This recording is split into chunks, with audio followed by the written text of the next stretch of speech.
घर घर होगा काव्य पाठ प्रतियोगिता में मेरी कविता का शीर्षक प्रकृति।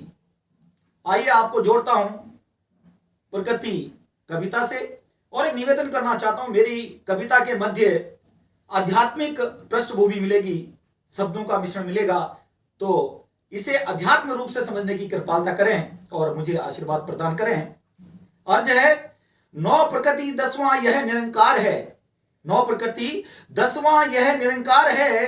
प्रकृति बिन मानव जीवन ही बेकार है। धरती, पानी, वायु, अग्नि, आकाश, पंचतत्व। धरती, पानी, वायु, अग्नि, आकाश का यह एक लूथड़ा है। जीवात्मा बिन पांच प्रकृति का बना यह अधूरा पुतला है।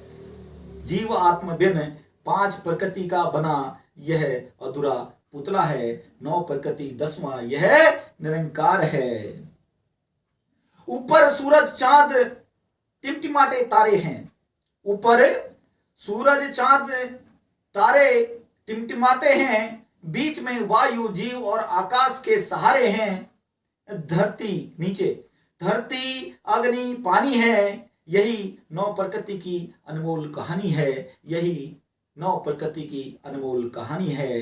नौ प्रकृति दसवां यह निरंकार है।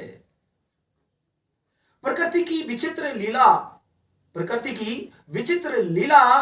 कहीं बरसता पानी, उफनती नदी और नाला है। कहीं मरुस्थल रेगिस्तान में सूखे से पड़ा मानव का पाला है। कहीं मरुस्थल रेगिस्तान में सूखे से पड़ा मानव का पाला है। कभी चंद्र ग्रहण तो कभी सूर्य ग्रहण, कभी चंद्र ग्रहण तो कभी सूर्य ग्रहण। इनको भी दुख ने मारा है, प्रकृति को इनको भी दुख ने मारा है। अपने निस्वार्थ नित्य कर्म के महान बने। अपने निस्वार्थ और नित्य कर्म से ये महान बने। बने जीव जंतु वो मानव के जीने का सहारा हैं। बने जीव जंतु और मानव के जीने का सहारा है। नौ प्रकृति दसवां यह निरंकार है। प्रकृति से जीवन चलता है। प्रकृति से जीवन चलता है। बसंत से प्रकृति मुस्कुराती है। प्रकृति से जीवन चलता है और बसंत से प्रकृति मुस्कुराती है। खेत लहराते हैं, चिड़िया चहकाए और फूलों को प्रकृति महकाती है। और खेत लहराए, चिड़िया चहकाए और फूलों को प्रकृति महकाती है। आनंद प्रकृति जीवन का सार है। आनंद प्रकृति जीवन का सार है। प्रकृति ही जीवन का पालनहार है। आनंद प्रकृति जीवन का सार है। प्रकृति ही जीवन का पालनहार है।